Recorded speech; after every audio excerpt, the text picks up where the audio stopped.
tonight on Unsolved Mysteries. You've no doubt heard of a near-death experience where someone embraced by the light has a premature glimpse of heaven.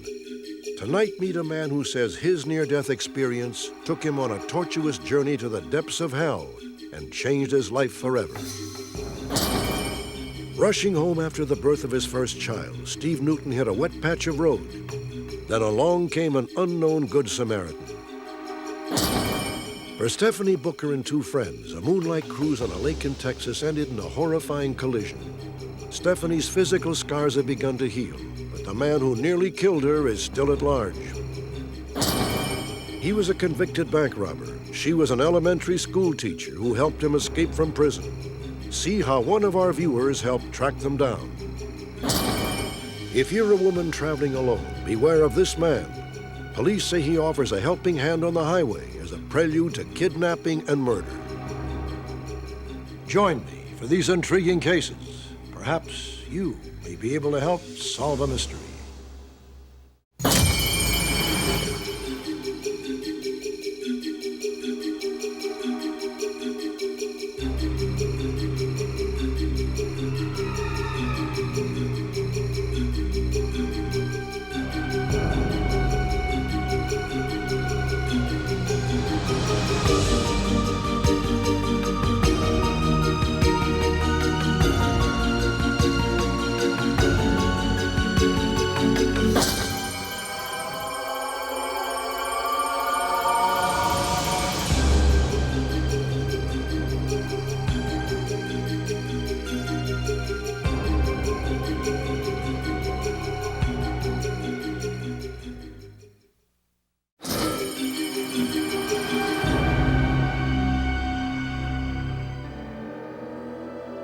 Sometimes the incredible occurs when you least expect it. Just ask Howard Storm. In the summer of 1985, Howard spent 3 weeks touring Europe with his wife, Beverly. The whole day just driving around doing nothing. Hi, can I have the... In Paris, on their last day abroad, disaster struck. The curtain was drawn on a profound drama that would take Howard to the brink of death and launch him on a frightening journey to the afterlife. Howard, are you okay? Oh my God, Howard, what's the matter? Careful. Ow, it just hurts. I thought I'd been shot, and it was the most searing, excruciating pain in the center of my abdomen. Put your head back on this.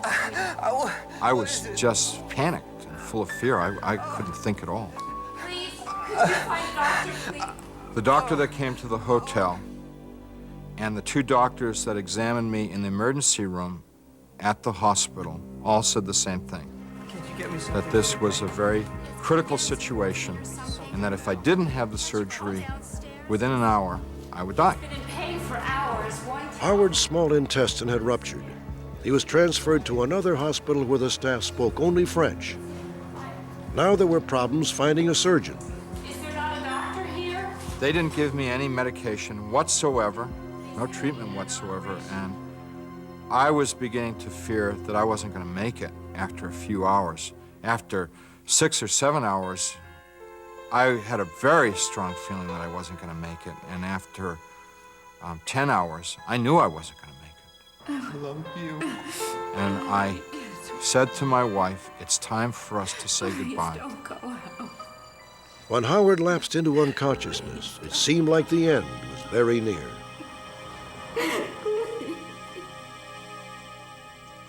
In fact, Howard's story was just beginning. He was about to embark on what is commonly referred to as a near-death experience. Thousands of people have described such episodes as warm and comforting, even heavenly. Howard Storm, on the other hand, believes his near-death experience took him straight to the depths of hell. What makes his story even more remarkable is that at the time Howard was an avowed atheist who believed in nothing. Not God, not heaven, and certainly not hell. By his own admission, Howard Storm was a man with a dark side. An accomplished artist turned professor, Howard commanded everyone around him with angry passion. My wife and my children feared me. Sometimes I was fun, sometimes I was good, but I also used a lot of threats. I used a lot of rage. I used a lot of coercion to get my way. That That was the bottom line all the time, was to get my way, my will to prevail. Please, Howard. Now that person lay in a Paris hospital. As he slipped closer to death, Howard Storm says he took the first step on a journey that was nothing short of terrifying.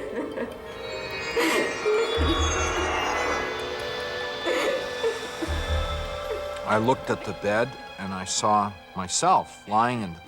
And this horrified me because I knew that that's not possible. Because I didn't believe in life after death. I didn't believe in God. I didn't believe in heaven or hell. And I mean, I really didn't believe. It's me. Howard, it's time. Come with us.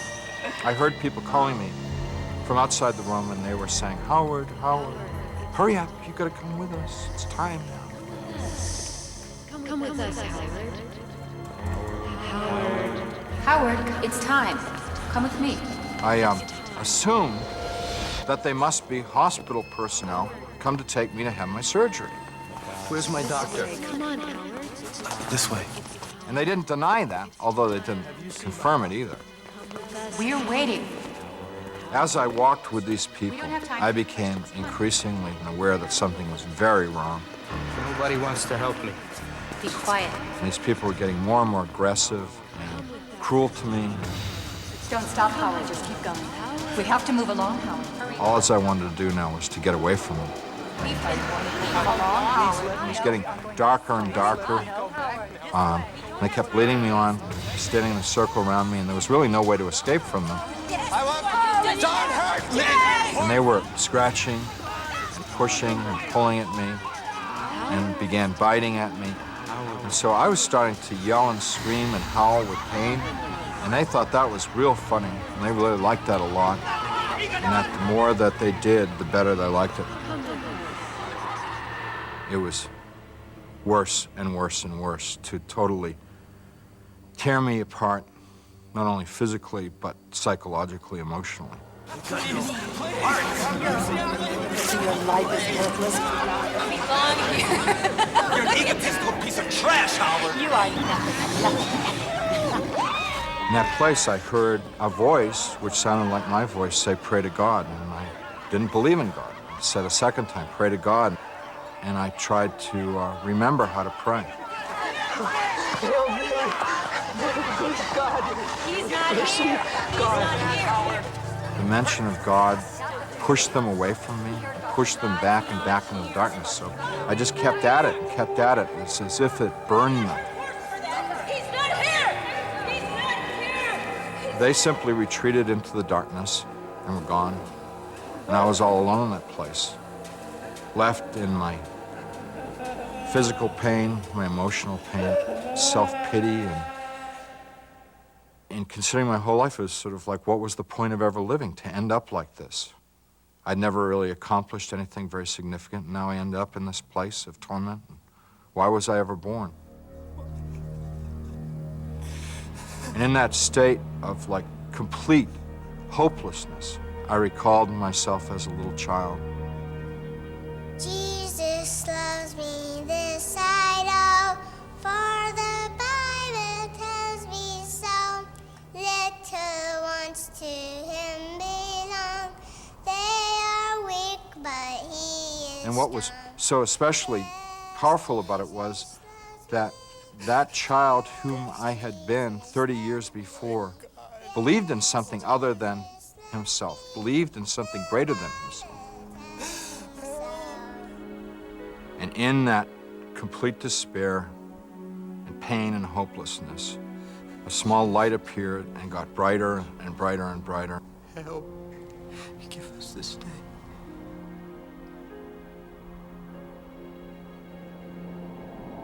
And for the first time in that light, I could see myself, and I was horrible. It's like I looked like roadkill, and it was just all mangled and gore and horror.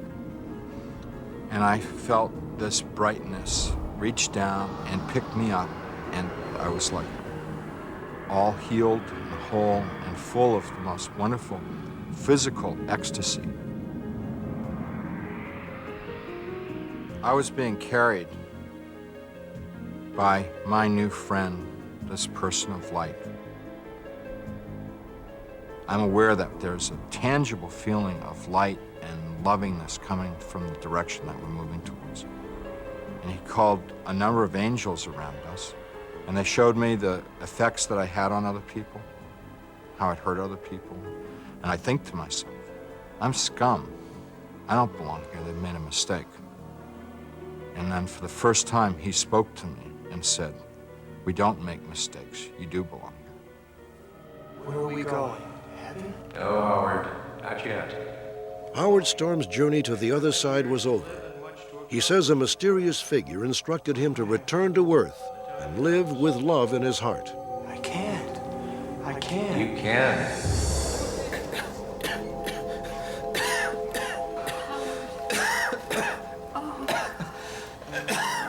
Soon after Howard regained consciousness, a surgeon arrived. The operation saved Howard's life, but not without a price. He remained hospitalized for 2 months, suffering from hepatitis, double pneumonia, a collapsed lung, and minimal liver function. Howard Storm would eventually make a full recovery. He would also undergo a dramatic transformation. The Lord be with you. Lift up your hearts. Let us pray. In 1988, Howard left teaching and attended a Methodist seminary. Today he is pastor of Zion United Church of Christ in Southern Ohio. Stand side by side. I'm thankful for the whole experience because it gave me a whole second chance at life. I feel like I died and was born again. My wife said that on that day I died, and the person that came out of that experience was a complete stranger to her. And I feel that way, that I've been given a new life. There's no doubt in my mind that I went to hell. I know what I experienced, and I know it wasn't a dream, and I know that there is a conscious existence beyond this world, outside of this world, if you want to call it another dimension, or you want to call it the supernatural world, or you want to call it heaven and hell. There is a life beyond this life, and we will reap the reward or suffer the consequence of what we've done with this life.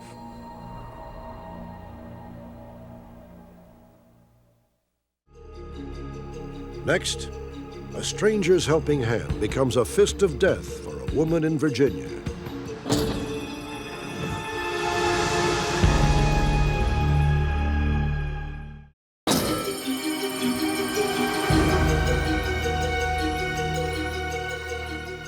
As children, we're taught never to get into a car with a stranger. As adults, we sometimes forget that lesson, even though it's a lesson that might save your life. I'm going right to the mall. I'll call you when I get there. All right, how are you getting there? 495 to 66 to 29 straight to Charlottesville. All right, you got a full tank of gas? I filled it last night. Good. Love you. I love you. On March 2nd, 1996, Alicia Showalter Reynolds said goodbye to her husband and left her home in Baltimore, Maryland. It was a Saturday, about 7:30 in the morning. Bye. Bye-bye. Alicia planned to drive more than 150 miles to spend the day shopping with her mother in Charlottesville, Virginia. She left early, giving herself plenty of time to be at the mall by 10:30. Alicia's mother arrived on schedule, expecting her daughter at any moment. But when Alicia was late, Sadie Showalter became worried. Right about 11 o'clock, she wasn't there, and I said, this is not like Alicia. I wonder what's going on. But I made myself wait till 11:15, and I then finally called her husband, called Mark. Have you heard from Alicia? No, I've been waiting. It's over a half hour. At that point, I said, you know, the weather is kind of bad this morning. You know, there was a little fog, there was a little drizzle. Could have been some slick roads. Maybe she just slowed down a little bit, or, you know, give her a little while and give me a call back. Bye. Sadie continued to wait. An hour passed, then 2. Alicia never showed up. At 6 o'clock that evening, a Virginia state trooper found Alicia's car abandoned along a highway near Culpeper, Virginia, 50 miles from Alicia's destination.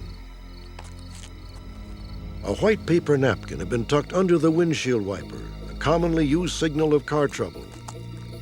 When the car was examined, however, there were no mechanical problems. My gut reaction immediately was that she was gone, that somebody had abducted her and taken her. I feared the worst, but we were told by many, many folks to hope for the best. Now we have an update on our top story tonight. As we told you, 25-year-old Alicia Reynolds disappeared this weekend. Her abandoned car was found. The next day, the local news media began broadcasting reports of Alicia's disappearance. You didn't come through here Saturday morning? No, Police set up a traffic block where Alicia's car was found and tracked down witnesses who had seen her on Route 29 the day she disappeared. At least 3 people saw Alicia talking to a clean-cut white man with a dark-colored pickup truck. The traffic block also produced witnesses who had been approached by a man fitting that exact description. Police began to realize that whatever had happened to Alicia might have been the final act in a nightmarish scenario that had been evolving for weeks. There were approximately 20 women who came forward after Mrs. Reynolds' disappearance who indicated that they too had been stopped along the Route 29 corridor. Most of the witnesses talked about a man who would come up behind them or beside them in a dark, small pickup truck, flashing his headlights, honking his horn, looking in any way he could to attract their attention. Hey, lady, pull over! There's something wrong with your car! I'm seeing sparks out of your car! Most of the women, they did have some concern for their vehicle, did manage to pull off to the side of the road. He immediately jumps underneath the vehicle, conducts an examination, comes out and then engages them in a conversation, a very polite conversation, about the mechanical difficulties that he has allegedly uncovered. At that point, the helpful stranger usually offered to drive the woman to the nearest phone. This is it. There's a phone right inside. Okay, great. In at least 2 cases, the women accepted and came to no harm. Bye. Other women found the stranger to be anything but kind and courteous. Some of the women would not pull over for him, but merely went to the next exit or to their destination and had someone else look at their vehicle. Pull over, lady, your car! The only instances where we have found that the individual became agitated were those instances where women either refused his assistance or refused to pull over for him. And in those instances, there was a display of anger by him, such as pounding his fist on the steering wheel or murmuring things under his breath. Looking at all of the stops, I think we pretty much all agree that he was getting his courage up, if you will. He was practicing, getting comfortable in what he was doing with stopping these ladies until he found someone that trusted him enough for him to carry forward what he intended to do. 1 week before Alicia Reynolds disappeared, a woman driving through a neighboring county apparently fell for the same ploy. I didn't mean to scare you, but there's something wrong with your car. There's sparks coming out of the back of your car. So, Sparks? Yeah, sparks. There's a gas station about a mile up the road. If you want me to give you a lift up there, I'll be happy to help you out. She said from the first moment she met him, he was soft-spoken. He seemed to be trustworthy. She had no problem with it at all. And she knew that she needed a ride home. She didn't know how to get home, so she accepted the ride. You know, I really appreciate your taking me to the gas station. I don't know what I would have done. Hey, no problem. Glad to help out. Why are we slowing down? I just can't see anything out of his windshield at the frost. As they were going along the road, he would slow down and he would make the excuse that there was bright lights behind him or he couldn't see because of the vehicles behind him, and he pulled off the road. He did this 3 times. We believe that he was trying to establish a place to do something. Look, if you could just take me to a phone, I can just make a phone call. Stop it! What are you doing? As she became very frightened, she fought him, and he decided he didn't want to fight with her, so he pushed her away. Get out of here! When he pushed her out, he took off, and the shoulder belt was still caught on her arm.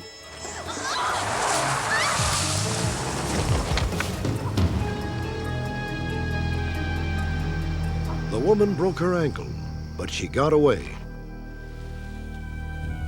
7 days later, Alicia Reynolds would not be so fortunate. For 2 months, the search for Alicia proved fruitless. Then on May 7th, 1996, a passerby found her body in a wooded area 15 miles southeast of Culpeper. Alicia had been murdered, probably on the day she disappeared. I don't want it to happen to somebody else. And I think that's really my main concern for the capture of the guy, is so that I don't want to hear about another husband who lost his wife or another father and mother who lost their daughter. That's too much. The stalker may have begun his rehearsals in February of 1996. He apparently stopped operating in the Culpeper area shortly after Alicia was abducted on March 2nd. No contacts have been reported since. There is a likelihood that the individual has fled this area, possibly the state, and may be in another community now where he may be preparing to start this same type of behavior again. This entire incident was based upon the perpetrator having a fantasy and then living this fantasy in his mind over and over and over, and then going out and living it with a real person. Getting a little closer and a little closer, and finally with Alicia, he found the perfect victim. She got in the car with him, and if we don't catch him, there will be another perfect victim out there that will get in his car again.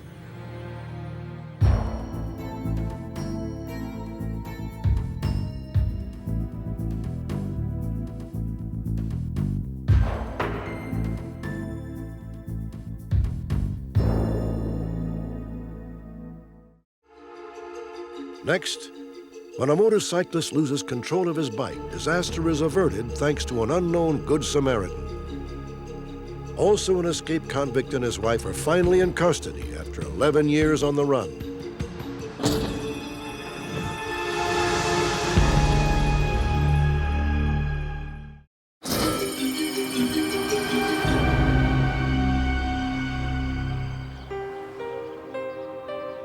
This quiet neighborhood in St. Paul, Minnesota is a quintessential American community. Tree-lined streets, quaint churches, cozy homes. The kind of place where everyone knows their neighbor, or so they think. For 8 years, Thomas Leo Langstone and his wife lived in this small, nondescript bungalow. No one ever suspected that Langstone was in fact Richard Cepolonis, an escaped convict with a long criminal record. In 1973, Cepolonis and 2 accomplices robbed a bank in Woburn, Massachusetts, and made off with more than $17,000 in cash. In fleeing, they almost killed an innocent bystander.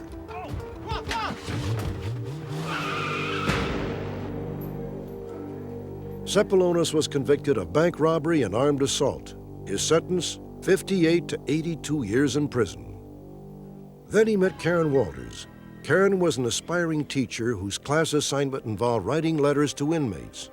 Eventually, she visited Richard, and the relationship intensified. How was the drive? Oh, it was fine. Thank you. For Karen, it was love. For Cepolonis, it may have been something different, perhaps nothing more than a means to an end. A typical inmate in prison, I find, takes advantage of people out in the community. Oftentimes, they'll latch on to women who are lonely, want some attention, and they take advantage of them. And I think the women are beguiled by all that attention. 8 years after they met, Richard Cepolonis and Karen Walters married in the prison chapel. Several months later, Cepolonis escaped, and the couple disappeared. 11 years would pass before anyone knew where Richard Cepolonis and Karen Walters were hiding. Let's go to Keely Shea Smith to find out what happened. After a recent broadcast, a viewer in Minneapolis who had done business with the couple recognized Karen's photograph. A task force which included the local police and FBI was mobilized, and the house was staked out. On October 1st, 1996, officers observed Richard Cepolonis leave his residence and drive to a nearby convenience store. As soon as he pulled into the parking lot and got out of the vehicle, one of the task force members was right there with him, so he jumped out, drew his weapon, ordered Sepulonis not to move, and at that point other task force members got there, jumped out and assisted in the arrest. Karen Walters was picked up 20 minutes later. For 8 years, she and Sepulonis had completely fooled their neighbors. When I found out that they were who they were, I was shocked. I couldn't believe it. My mouth fell to the floor. I never would imagine in a million years that these two people would do anything wrong. A bag of robbery paraphernalia found inside the hideout gave authorities a much different impression. The discovery of the bag with the face mask, the gun, the rubber gloves, the large amount of cash and small bills, we think that perhaps he's been back in the bank robbery or robbery business again.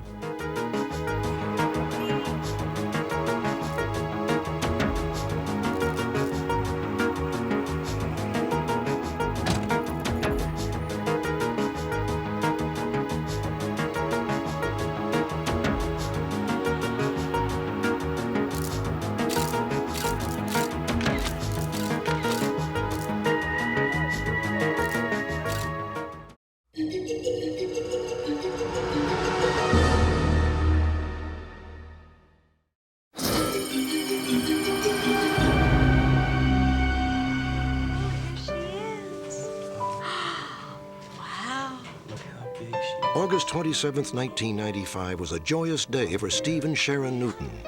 That morning, their first child, Virginia, was born at Naples Community Hospital in Naples, Florida.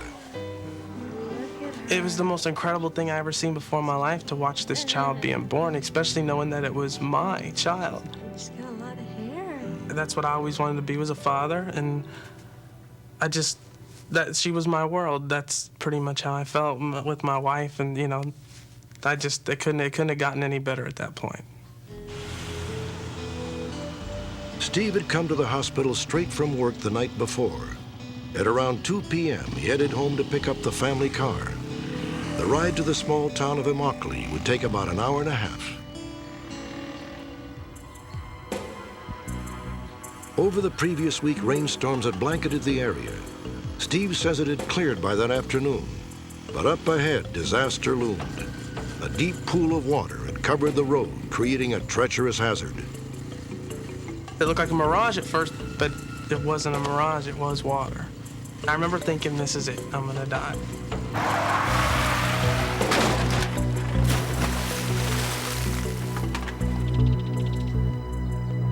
I just remember coming straight down on my head. As I hit, I saw, poof, this big bright light, and that was it.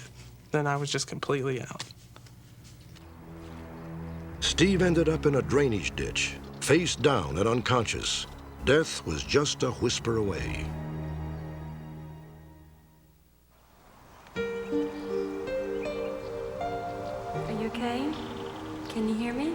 I woke up and there's this lady staring me in the face.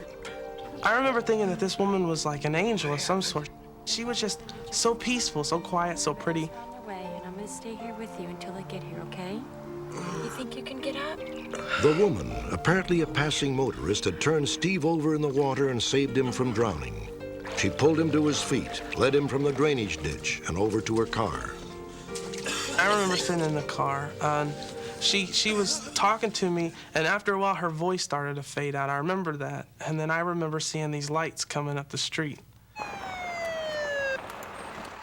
When paramedics arrived, Steve was in a precarious state.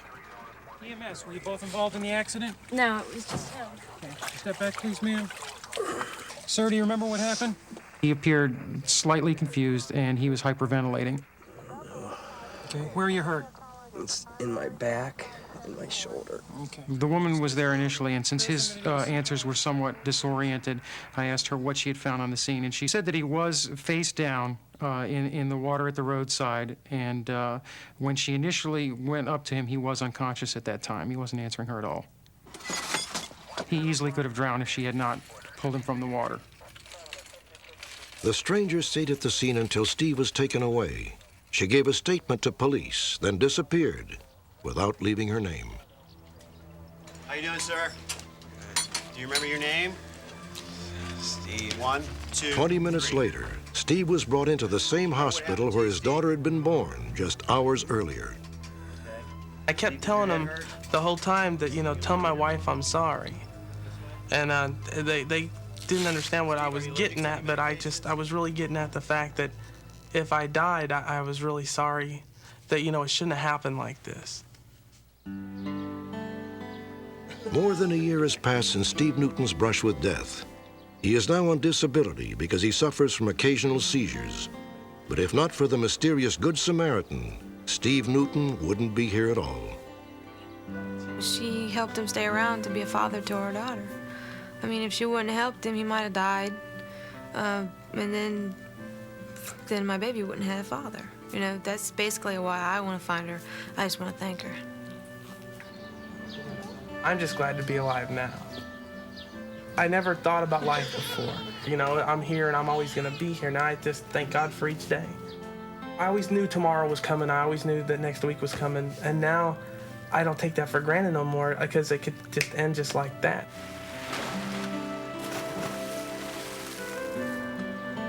If she could just see my daughter, she'll know that she did me the greatest favor or gift that anybody can give, and that's to give me back my life. And I'd like to say thank you for that.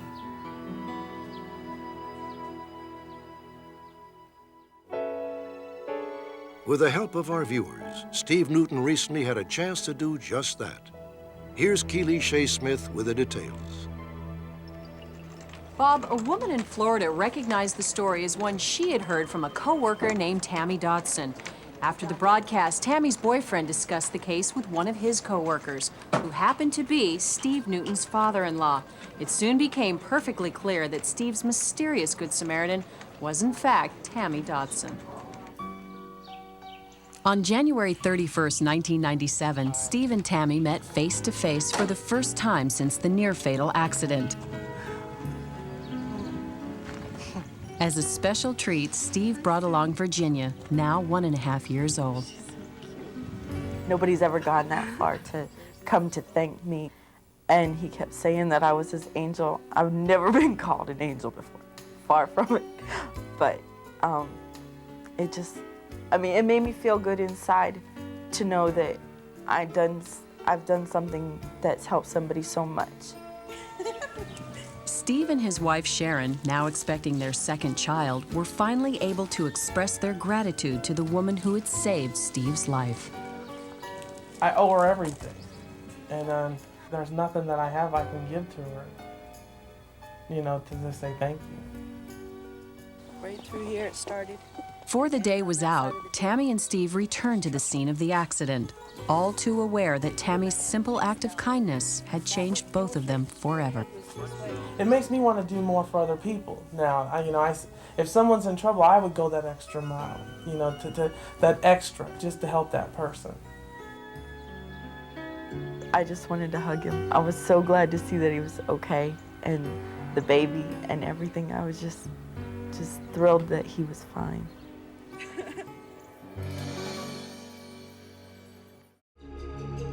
Next, a hit-and-run boating accident leaves a young woman fighting for her life.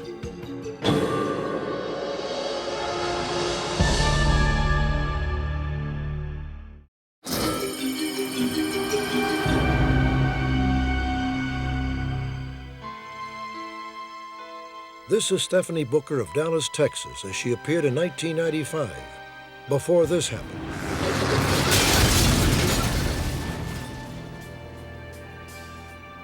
Stephanie Booker, 1995. Stephanie Booker today. The change may seem slight to you, but to Stephanie, her new face is that of a stranger, artfully created by plastic surgeons. In that horrific hit-and-run accident, the other Stephanie was destroyed. It happened on Louisville Lake, 20 miles north of Dallas. Stephanie Booker and two friends, Sabra Scott and Kim Colvin, spent a great deal of time on the lake, swimming, sailing, whatever appealed to them. June 17, 1995 was a typical outing, until nightfall.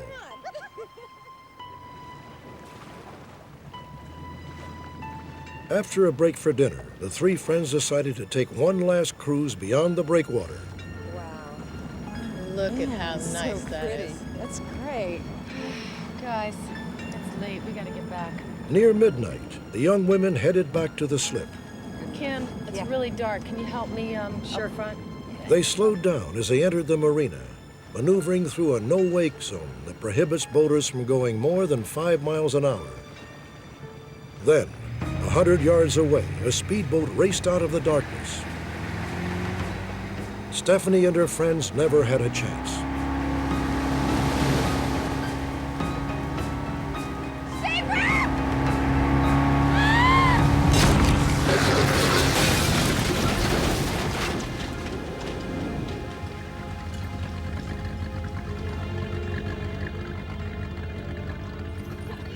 For a moment, only silence, stunned disbelief. What did you just do? Do you know what you just did? You just hit my boat. Look at this. Oh my God. I can't believe Sabre was still screaming, and I could feel someone tugging on the back of my shirt. And it was Stephanie. And at that point, I got on my knees, and I could see that she was in serious condition. I tried to speak, and no words would come out. It was as if my mouth felt sewn shut. And so I had to brace myself with my hands to push my body up. And then I felt this terrible weight hanging off of my face, as if dough was hanging off of my face. And I reached up and realized that my face was in my hand. The speedboat's propeller had slashed across Stephanie's face, literally slicing it from the bone. Her lips were detached from her face. I couldn't see any gums or teeth. There was skin hanging down from her eye, so I was seeing her exposed face, and I could tell she was having a hard time breathing. Guys, we need some help. Please, guys. On the other boat, a young woman appeared at the driver's side. They stared. Neither said a word. Guys, we need your help. He stood there as if contemplating the pros and the cons. I'm sure he thought he already killed someone by looking at the damage on our boat. I remember one of the individuals making the other person to kind of like be silent, don't say anything. So it was total silence with me yelling and screaming at them. They made no motions to say one word or make any actions towards to come to help us. Guys, please, come help us. We need help. We need help. When the driver finally did do something, it was to save himself. He gunned his engine and took off. They're leaving. Get back to the dock. We need some help. She's okay. She's okay. All right, I'm fine. Back to the dock. Kim turned her attention back to Stephanie, while Sabre got the boat started and made for shore. Get back to the dock. I'm thinking to myself that Stephanie is going to quit breathing any minute now, and so the trip just seemed like it lasted forever. Long enough for me to think, I can't give her mouth-to-mouth because I'm afraid if I put any pressure, it'll cave in any facial structure she has. And also, I didn't think there was an airway big enough to get any air in her. Looking at Kim not being able to breathe very well, I felt a very conscious decision to either live or die. And so at that moment, instead of freaking out looking at Kim's face, I decided to just remain calm, and it was as if a power overcame me and gave me this incredible strength to take control of my life. As Stephanie was being rushed to surgery, police started looking for the driver of the other boat or anyone who might have seen him. Right after the accident, we have 2 witnesses that were there. They heard the screaming, they heard the noise coming from the accident, and then about 15 or 20 seconds after that, they saw a boat fitting this description just come hauling butt. 5 minutes later, another eyewitness saw 2 people load the same boat onto a trailer towed by a white 4x4 pickup truck. Without even bothering to tie down the boat, they sped off into the night. They remain unidentified. The community was outraged. While local businesses raised reward money, Stephanie suffered through her own private ordeal. 7 reconstructive surgeries done, and 5 more scheduled to rebuild her internal facial structure. I'm not able to breathe very well. I'm not able to smell as well, nor can I taste the way I used to be able to. And my teeth that I have are very much for aesthetics, for looks. Memory, concentration skills, the ability to do more than one task at a time. All the things that I used to do and take for granted are gone. And I walk by a mirror after I've had one of my many surgeries and look at myself and just wonder, why did someone do this? Why did they not come forward? Why don't they care? We need help! We need help! She's hurt! Come back! At least one person did seem to care. Police have heard from the same anonymous caller on 3 occasions. He stated emphatically that he knew who it was, that he was going to talk to the person and try to get them to turn themselves in. From just the tone of his voice and the way he was talking, we think that he does know who it is, and we would like for him to at least contact us. It frightens me that these people are still out there. It really does. They've proven that they place absolutely no value whatsoever on human life. That was shown the night of our accident when they chose to leave us there to die. These people being brought to justice has a huge impact on me emotionally as well as my family.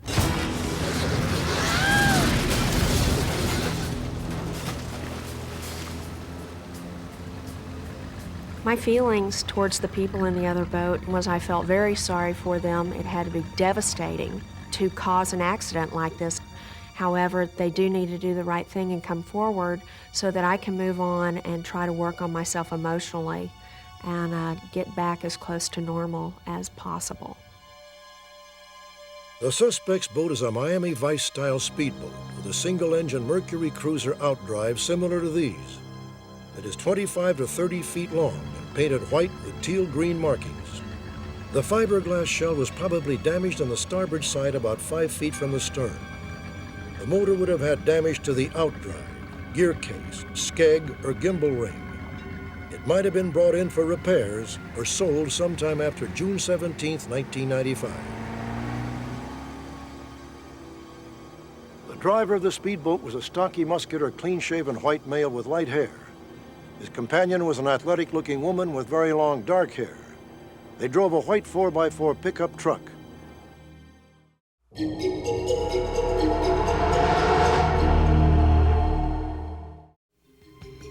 Join me next time for another compelling hour of Unsolved Mysteries.